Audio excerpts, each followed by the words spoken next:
Hello, everyone. In this Conversations on Groong episode, we're talking with Aghasi Yenokian about the power grab by the ruling party in various cities in Armenia, where opposition mayors had been elected back in 2021. Hello and welcome, Aghasi. Thanks for joining us. Hello. Ողջույն Aghasi. Ողջույն. Welcome. Well, where do we start? Let's start with Alaverdi in Lori province. Back in 2021, Abrelu Yergir party was able to garner enough votes in the elections to install Arkadi Tamazyan as the mayor of the region, which includes Alaverdi and a dozen or so townships. In order to succeed, though, Abrelu Yergir struck an alliance with Asbed Bedrossian's Armenian National Congress, the ANC, to gain a one-seat majority in the city council. And this was considered a serious setback for Pashinyan and his civil contract party. Back in July of this year, one Abrelu Yergir councilman, Simon Zakharov, defected to civil contract and caused the loss of quorum in the city council. Long story short, Pashinyan's party was able to use this defection to replace Tamazyan with civil contract's David Rumashyan. In Armenia's third largest city, Vanatsor, Mamigo Naslanyan was jailed on charges of corruption after being elected mayor and defeating civil contract in 2021. 2 years later, he's still in jail, replaced by a civil contract member whom Pashinyan was empowered to appoint through a parliamentary bill in April 2022. Well, Asbed, there have been other instances around the country since 2021, including in Goris, Meghri, Akhuryan, Agarak, where post-election results have apparently been co-opted towards the ruling party control. In October, for instance, 2021, there were municipal elections in Gyumri. In a humongous surprise, the Balasanyan alliance, which got first place but not majority, decided to enter a power-sharing deal not with the Republican Party, who also won seats, not with Zartong, nor Abrelu Yergir. Almost all of these can be seen as oppositional parties. Instead, Balasanyan went into a direct power-sharing deal with civil contract again. And, it's funny because during the campaign, it was a very tough and heated campaign, and they were campaigning against civil contract. So now, what's new about this is 2 years later, civil contract announced that they will be annulling that power sharing deal. Yet they're now saying what will happen afterwards. It remains to be seen whether the results of this action will be what it will result into. But many speculate that civil contract will continue to use pressure to trigger a vote of no confidence eventually. Aghasi, I want to ask a simple question. Maybe it's not that simple, but what the heck is going on in all these municipal elections? Can all these be just sort of weird circumstance?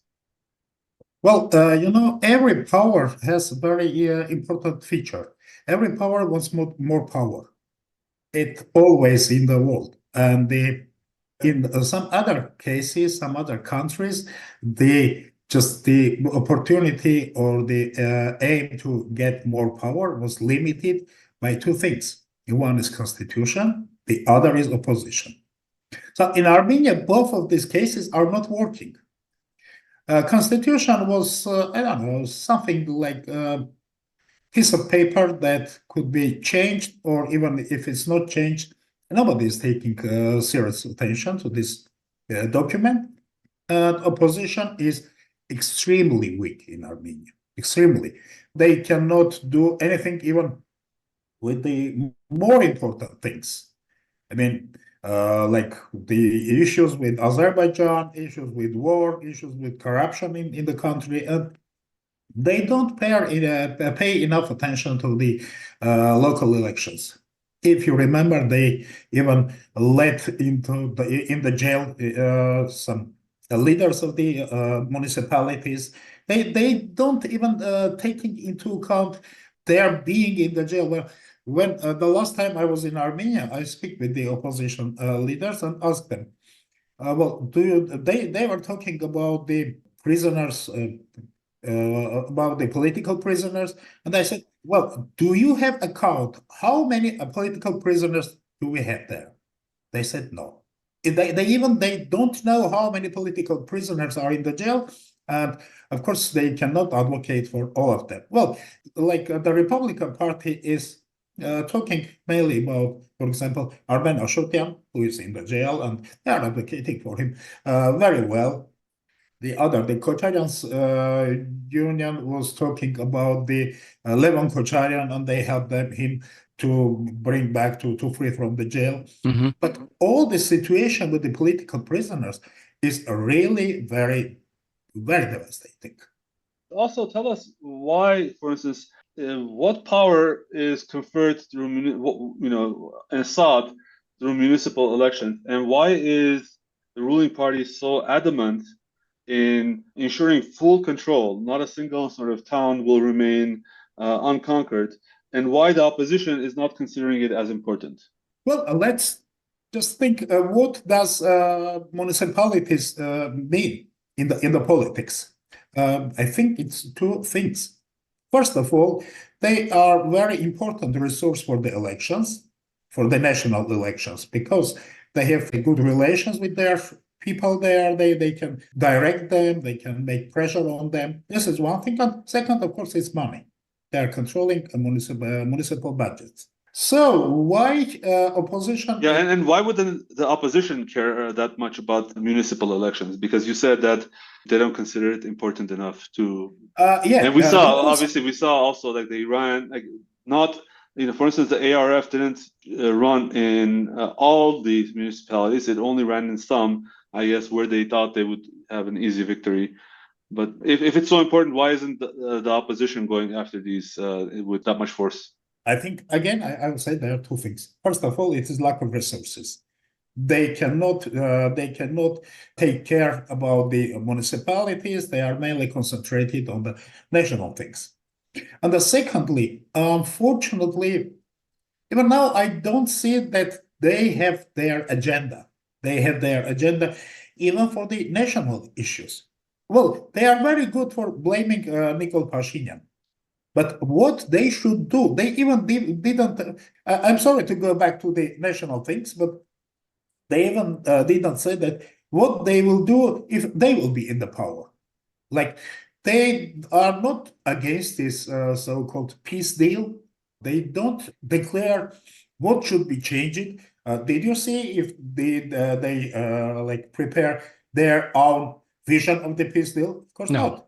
Yeah. Did you see if they are prepared their own vision of the relations with the Azerbaijan? Of course not. They just said that, well, if Nikol will not be there, the things will go better. Okay, but what do you mean better? So I think these two things, first of all, lack of resources, second, lack of agenda. Okay, so I want to bring up another potential issue and maybe an explanation. While the civil contract party officially denies it, there are persistent rumors that Pashinyan is planning to trigger early elections in Armenia. That sounds very weird to me, but some analysts point to the intensity of civil contract meetings around the country as one piece of evidence for the preparation of elections. They're basically very aggressively restarting their regional offices. They're having meetings with their supporters. And this is the reason that some say that Pashinyan is also trying to take absolute control over local municipalities, which, as you said, gives an extra advantage to the ruling power during elections. So my question is Pashinyan preparing for early snap elections, in your opinion? I think that it is not, it could be considered. It could be considered that Pashinyan is thinking about the new elections. Well, first of all, after his so-called peace deal, he needs to legitimize this peace deal. And the best way of legitimization is new elections when he will be re-elected. Secondly, even if we saw in the case of Yerevan elections, he doesn't have big majority. He won just with the 9%, but still he has majority. Still he has majority. And while he has majority and while he didn't lose it, while other opposition forces didn't strengthen enough to compete with him, I think he will think about the new elections. And we learned over the last week that Aliyev is also pushing for snap elections in February 2024, which is a year and a half ahead of schedule. What do you think about this trend? Some speculate that Aliyev may be doing this, and if he is doing it, then a peace deal will not be signed until essentially Aliyev reestablishes his legitimacy, and then he will go for signing of a so-called peace deal, which will be another capitulation treaty with Armenia. So, but do you think this is what both sides are going for? What else can you tell us about, about Azerbaijan or Aliyev's calculations? I think there is also another opinion that Aliyev also wanted to fasten to trigger the peace deal before his election. So again, the same. Maybe he is also want to legitimize this peace deal by his elections. Because, I see that there are really very dangerous for Azerbaijan, very dangerous political developments around Baku, around the Aliyev power. So he wants to make sure that he can, not only make sure, but to show to the foreign countries, to the first of all, United States and Europe, that he is a real representative of his country, and to press him, it will be difficult because they need to press the whole Azeri people. Aghasi, over the past 5 years, the ruling party has replaced all but a handful of the 350 plus judges in the country. They've replaced the judges on the Constitutional Court, and they have taken complete control of the Supreme Judicial Council. Earlier, as you mentioned, there are also many political prisoners. We don't even have the real count in the country. And these people, their cases are languishing in the court system because primarily they're very heavily partisan and manipulated systems. So while Tamazian and Abrelu Yergir are saying that they plan to appeal the Alaverdi City Council decisions, is there any expectation that they can win in court when the Armenian judicial system is completely subservient to civil contract? Well, actually, if you remember, the court system was the last thing that they could take over. The civil contract to take. So the bastion. Yeah, that was really strong. That were strong enough. And even now, there could be some judges that are thinking about justice, not about their position, not about accepting the will of Nikol Pashinyan. Mm-hmm. So maybe this is the thing that they are thinking about. I don't know. So, but what else can they do? What else can they do? That's the question. What options are available to the opposition in Armenia for a fair outcome in this, what I call a failing democracy at this point? Yeah, they couldn't apply to the opposition forces, right? So the only thing is that they should go to the court, and maybe this could solve their problem. All right. Hovik, I know that Aghasi has a new book out and you have it. Why don't you tell us a little bit about it? Yes, Aghasi, when you were visiting Armenia recently and we recorded a previous podcast, we forgot, I believe, to cover this in enough detail, maybe if at all. But you recently published a book. It's called Ալտերնատիվ պատմություն Հայոց, or an alternative Armenian history. It's on my desk, and I've leafed through it, and I've read some chapters. Very interesting, especially the chapter on Sasna Tserer incident. But I wanted to give you a few sentences to describe the book yourself. What made you write it, and what is it about for the uninformed reader? If you can describe it to them. Oh, thank you for mentioning when probably advertising my book here on this podcast. Well, it's called Alternative History of Armenia, and the idea is the following. Well, we often complain that we have problems in the past. That's why our situation is not very good. So here I presented some alternative views, some virtual view that, well, let's say there are some problems well solved. For example, we say that the problem with Armenian, with the current situation in Armenia is that we didn't have good practice of the statehood. That's why we are in this bad situation. So, well, one of these chapters, one of these novels is about the case, if we have a statehood in the Western Armenia, what will be the developments in the Eastern Armenia after the breakup of the Soviet Union? The other is that we often said that our problem is that we don't have leaders, we don't have heroes.